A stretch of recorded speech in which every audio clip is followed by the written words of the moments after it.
kekayaannya yang berlimpah ruah, perusahaannya yang begitu banyak, siapa yang akan meneruskan? Siapa yang akan menggantikan? Sampai kemudian dia mengurung diri di Pulau Scorpio dan mati di sana secara mengenaskan. Seorang multi jutawan, seorang yang super kaya, mati menyendiri di pulau sepi. Ibarat kata pepatah, anak ayam mati di lumbung. Bukan kekurangan makanan, keurugan makanan. Begitu kehidupan Aristotle Onassis. Dan banyak orang-orang yang sudah demikian kaya sampai dibingungkan oleh kekayaannya sendiri. Telusurilah kehidupan David Rockefeller misalnya, Henry Ford misalnya, Adnan Khashoggi misalnya, multi jutawan yang kadang-kadang dibuat keder oleh kekayaannya sendiri. Pantas ketika Imam Ali ditawarkan orang, "Ya Ali, kalau kepadamu disuruh pilih ilmu atau harta, kau pilih mana?" Ya jelas pilih ilmu dong. Kenapa? Pertama, ilmu kalau kita berikan kepada orang lain tambah. Tapi harta kalau kita berikan kepada orang lain kurang. Saudara punya uang 10.000, dibagi orang 5.000, jelas uang saudara berkurang. Tapi saudara punya ilmu diberikan kepada orang lain bisa, saudara pun makin mantap. Tidak lantas jadi bodoh karena ngajarin orang. Saudara bisa Fatihah lalu mengajarkan orang Fatihah. Orang bisa, saudara pun makin hafal. Tidak lantas setelah diajarin orang ilmunya hilang. Begitu datang dia minta orang, "Tolong ajarin saya Fatihah." Udah habis, nggak ada.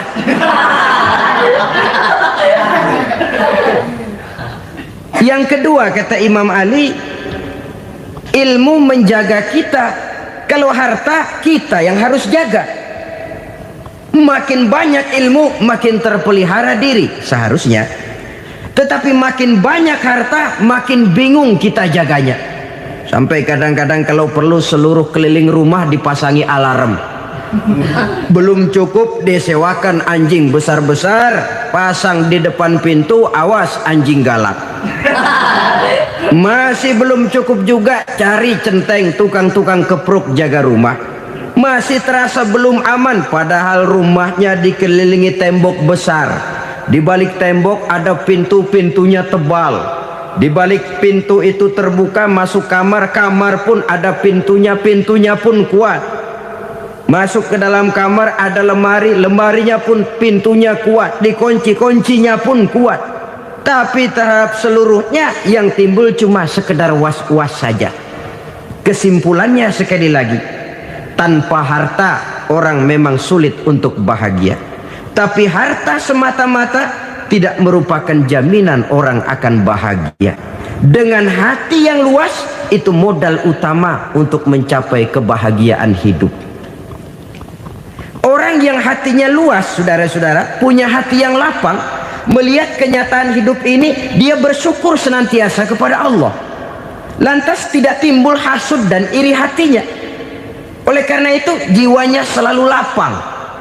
Kalau tidak, cupik hati namanya, dangkal pandangan, tidak senang melihat orang lain dapat nikmat, dan itu sering dijadikan contoh. Kalau orang yang lapang dada, dia lihat tetangganya beli TV baru, dia berkata, "Alhamdulillah ya, tetangga kita beli TV, mudah-mudahan kita bisa ikut nonton." Lapang dadanya. Tapi orang yang sempit hati, lihat tetangga beli televisi, meriang. Enggak diapa-apain, meriang. Besoknya dengar tetangga beli motor, makin sakit, ke rumah sakit. Lalu di rumah sakit dengar tetangganya beli mobil, mati. Disiksa oleh perasaannya sendiri. Orang kalau hati sudah sempit dalam hidup, kemanapun dia pergi, sempit rasanya medan kehidupannya. Kemudian kita melihat juga ada orang yang menilai bahwa bahagia itu katanya kalau punya kedudukan yang tinggi, pangkat yang agung, wibawa yang besar. Mungkin betul, tapi mungkin juga tidak. Bergantung kepada hati orang yang punya pangkat itu. Sama dengan harta tadi. Harta akan membawa bahagia kalau dia jatuh ke tangan orang yang berhati lapang. Tapi harta akan jadi bencana kalau jatuh ke tangan hati orang yang sempit. Pangkat akan membawa bahaya kalau jatuh di tangan hati orang yang sempit. Lebih dari itu, kenyataan mengajarkan kepada kita bahwa ternyata pangkat dan jabatan tidak selamanya memberikan kebahagiaan dalam kehidupan. Bahkan resikonya kelewat besar. Beberapa bukti kita bisa ambil dari para pemimpin dunia yang menjadi korban lantaran pangkat dan jabatan yang disandangnya.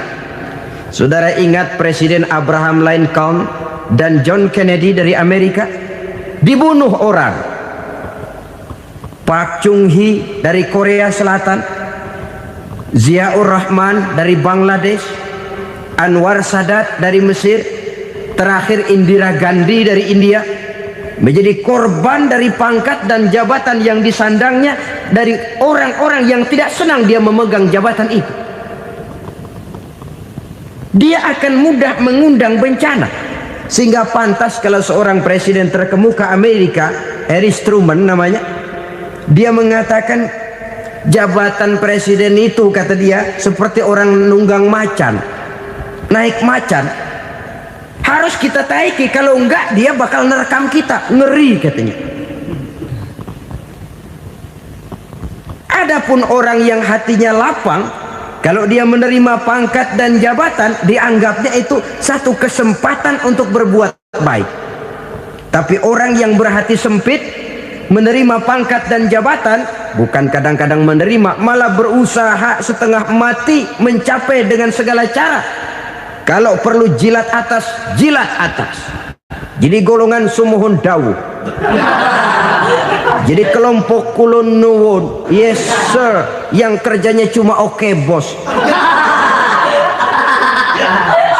Kalau perlu jilat atas, jilat atas. Kalau perlu injak yang bawah, injak yang bawah. Perlu sikut kiri kanan, sikut kiri kanan. Yang penting pangkat dapat, jabatan dapat.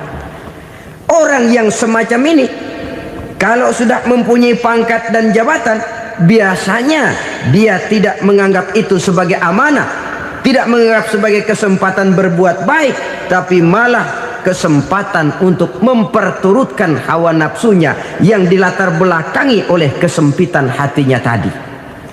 Apalagi kalau orang memperoleh pangkat karena banyak mengeluarkan uang. Seakan-akan pangkat dan jabatan itu sekarang macam proyek, pakai tender. Siapa yang berani bayar segini naik, nggak berani minggir. Padahal logikanya, kalau orang mencapai satu jabatan karena banyak mengeluarkan uang, hampir bisa dipastikan bahwa setelah jabatan itu dia pegang, langkah pertama yang akan dilakukannya ialah berusaha bagaimana uang yang dia keluarkan supaya kembali. Ya paling kurang pulang modal dulu dong. Soal mikirin rakyat soal nanti, tapi ini modal harus pulang. Itu celakanya kalau orang memperoleh pangkat dan jabatan cuma karena banyak mengeluarkan uang. Jarang orang yang mempunyai keyakinan dan pandangan bahwa pangkat dan jabatan merupakan amanah. Jadi sekali lagi, pangkat dan jabatan mungkin saja membawa kebahagiaan kalau jatuh ke tangan orang yang berhati lapang. Tapi bisa jadi bencana kalau dia jatuh ke tangan orang yang mempunyai hati yang sempit. Dan lagi-lagi stresnya hati yang lapang. Lalu sebagian orang, saudara, ada yang berpandangan katanya bahagia itu kalau jadi orang terkenal, mempunyai popularitas, menjadi idola di kalangan remaja, di kalangan orang tua, di segala lapisan masyarakat. Padahal makin populer orang makin terikat dia. Ya kalau macam kita ini kan nggak punya nama, nggak populer, tengah malam buta mau nongkrong di warung Tegal aman. Tapi pangkat, jabatan, kedudukan, popularitas menyebabkan kita diikat dengan berbagai macam peraturan. Cuma mandi sama ke WC saja yang nggak dikawal.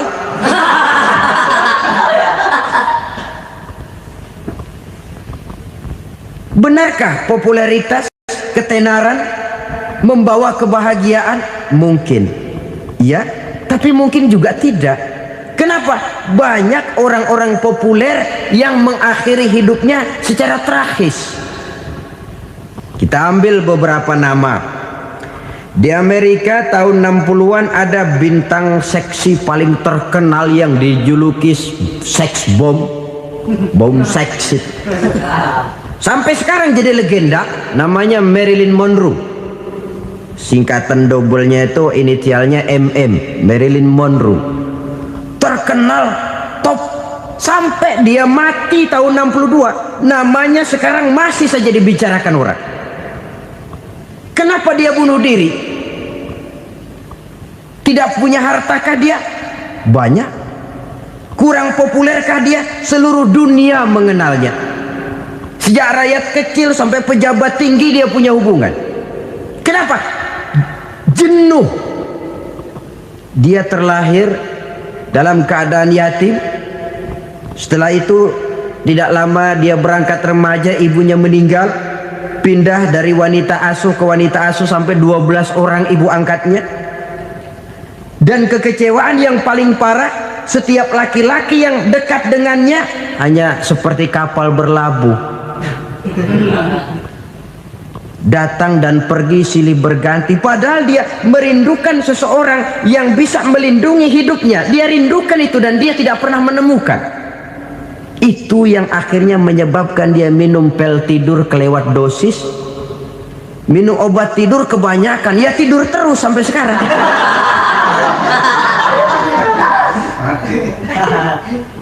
Dia mengakui, saya telah memiliki ketenaran, tapi saya tidak pernah hidup dalam ketenaran itu. Saya pandai main sandiwara, tapi saya ingin hidup dalam alam yang real sebagaimana umumnya orang. Itu yang dia rindukan. Menyusul jejak yang namanya Marilyn Monroe ini, Billie Holiday, saudara kenal tentu, di rumah sakit dirawat. Dia juga minum obat overdosis, mati lagi. Jimi Hendrix minum obat tidur overdosis kelewat batas, mati lagi. Lalu yang menghanyutkan diri di danau, Janis Joplin dan Brian Jones. Ini orang-orang populer, orang-orang terkemuka yang mengakhiri hidup secara tragis, bukan karena tidak terkenal, mungkin karena sudah saking terkenalnya. Contoh paling belakangan, Bruce Lee. Wah, ini tukang-tukang keprok tentu kenal siapa dia. Sampai sekarang pun tabir kematiannya masih merupakan misteri. Dan yang masih hidup juga menunjukkan gejala yang aneh. Michael Jackson, rumahnya di Beverly Hills itu dijaga sedemikian rupa, dan dia selalu curiga kepada setiap makanan harus steril, bersih dari segala macam kimia. Kemana dia pergi, itu tukang-tukang keprok sudah selalu menjaga dan mengawal, dan dia seakan takut menunjukkan mukanya yang asli. Hingga kalau tampil ke tengah di luar show, dia kadang memakai pakaian yang tidak menunjukkan dia yang sebenarnya, takut dikenali orang. Ternyata popularitas sering jadi momok yang meracuni kehidupan manusia. Oleh karena itu, benarlah junjungan kita pada saat beliau mengajarkan orang akan bahagia kalau dia mempunyai hati yang lapang. Nah, sekarang masalahnya untuk mendapatkan hati yang lapang, caranya bagaimana? Kita kembali kepada konsep Quran. Allah mengajarkan, ala inna bi dzikrillahi tatmainnul qulub. Ketahuilah bahwa dengan banyak mengingat Allah, hati akan tenang, jiwa akan lapang. Dengan kata lain, dekat dengan agama, merasakan kehadiran Allah dekat dalam hidup. Itu muara pertama untuk mencapai hati yang lapang. Ala inna bi dzikrillahi tatmainnul qulub. Jangan macam orang sekarang ingin mendapatkan ketenangan lalu tapak di puncak gunung, di gua-gua, di tempat sepi. Iyalah kalau nggak ada ular. saudara gigit ular berbisa, ketenangan belum, mati jelas itu. Islam positif untuk mendapatkan ketenangan. Ala inna bizikrillahi tatmainnul qulubi. Bahwa ketahuilah bahwa dengan banyak mengingat Allah, hati akan tenang, jiwa akan lapang, nuansa pikiran akan luas. Karena yang namanya bahagia ada dimanapun manusia berada.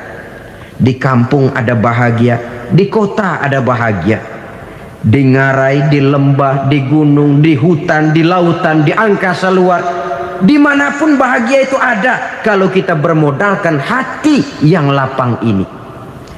Dan hati akan lapang kalau kita dekat dengan agama. Dekat dengan harta buat sementara hati mungkin tenang, tapi ketenangan yang relatif dan temporer. Apalagi orang tiap kali tambah harta, tiap kali tambah rencana, itu wajar. Mungkin sebelumnya saudara berpikir, kalau punya duit 5.000 enak nih. Begitu punya duit 5.000, aduh sayang kalau 10.000 aja. Tiap kali tambah harta, tiap kali lain rencana. Makin banyak rencana, makin menjauhkan kita dari yang namanya ketenangan. Padahal ketenangan merupakan unsur utama untuk mencapai bahagia. Dan ketenangan itu bermuara dalam hati manusia. Tengoklah kehidupan ini. Orang yang banyak harta dengan orang miskin, berbedakah rasa sakit yang mereka tanggungkan? Rasanya tidak. Walaupun si kaya tidur di kasur empuk berselimutkan sutra mahal, sementara si miskin meringkuk di balai bambu yang keras dan kasar. Apabila maut datang, dia juga tidak pernah pilih bulu. Maut datang menjemput si kaya di singgasana keemasannya, dikelilingi oleh para pengasuh, dayang dan idang serta para pengawal. Dan maupun datang menjemput si miskin papa sehingga ia tergelepar di tepian jalan. Kedua-duanya bernama mati.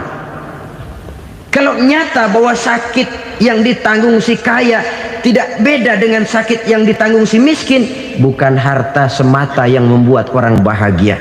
Hati yang tenang, jiwa yang lapang penuh kedamaian karena banyak berzikir dan mengingat Allah, itu merupakan modal utama untuk mencapai sesuatu yang bernama bahagia.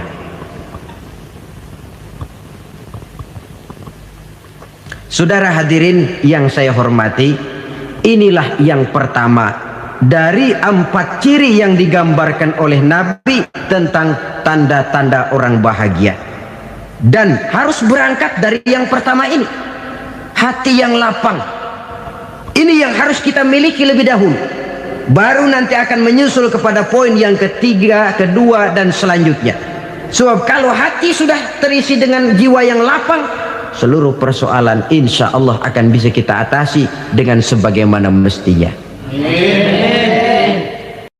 Yang kedua sekarang, tanda orang bahagia menurut baginda Nabi, markabun syariah. Orang bahagia itu, kata beliau, punya kendaraan biar cepat asal lancar. Artinya kemana dia mau pergi mudah. Apa maksud hadis ini? Kalau kita kaji lebih dalam, kendaraan itu kan alat transportasi. Transportasi tidak lain adalah usaha memudahkan komunikasi. Pindah dari situ kepada teori bahwa manusia adalah zon political, makhluk bermasyarakat yang tidak bisa memenuhi kebutuhan hidupnya secara sendirian. Kita memerlukan keberadaan orang lain dalam kehidupan ini. Untuk memakai baju saja kita sudah perlukan petani yang tanam kapas, pabrik yang memintal kapas jadi benang, pabrik yang menenun benang jadi kain, sampai kepada mesin jahit, sampai kepada tukang jahit. Itu cuma untuk memakai pakaian saja. Tidak seorang pun di antara kita yang sanggup memenuhi kebutuhan hidupnya secara sendiri. Kita perlu orang lain.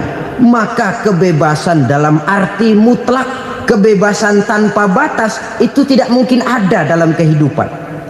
Karena kita mengadakan yang disebut interaksi sosial. Setiap kegiatan